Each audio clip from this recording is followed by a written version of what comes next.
So yun na nga welcome back again dito sa vlog na to. At ngayon, ang vlog na to ay hindi tungkol sa pagluluto. Ito naman ay tungkol sa mga alaga kong isda. At ngayon, may binili akong bago kong isda or pet fish. Ito siya.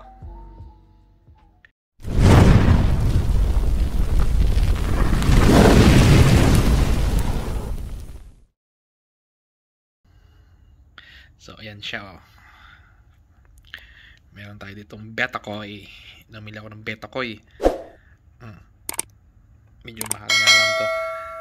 Sa bagay, mas mura to dito. Kasi sa Pilipinas, ang mga betta fish nasa 600 pesos. Dito, mga nasa 300 lang to. Namili ako ng male kasi meron akong babae dun eh. So, ipapartis natin siya at try natin magpadami. Matagal ko nang tinatry magpadami kaso hindi ko magawa eh. So, try ulit natin. Dito sa ating betta koi. Yan. So, mamaya ilalagay natin siya sa kapartner niya. Yan siya. Ganda. Taran.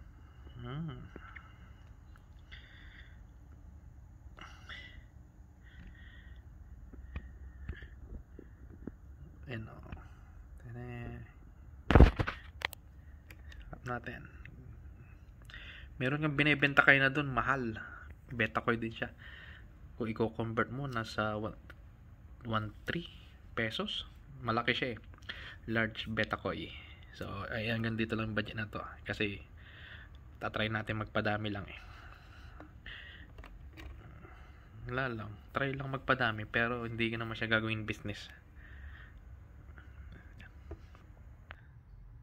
So, mamaya pakita ko sa inyo yung magiging kapares niya. So, kita-kits mamaya. So, guys, ibabalik tayo. At ito ngayon yung aquarium or yung betta tank. Betta tank ko. So, ilagay na natin yung female.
Hindi ko alam kung may lawit na yung pinaka-puwet niya.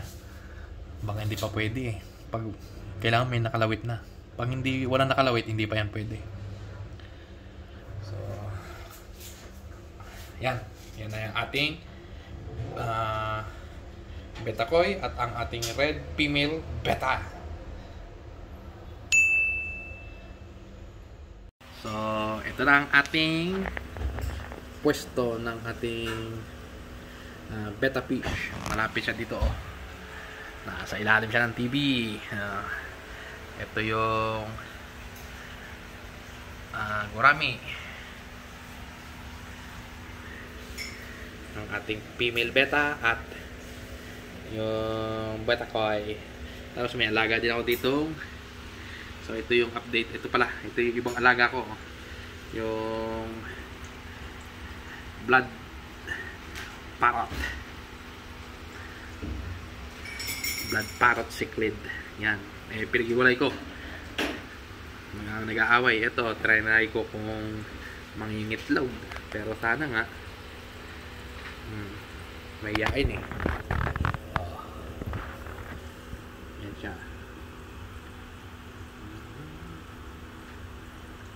Ganyan lang ating setup ng aquarium dito.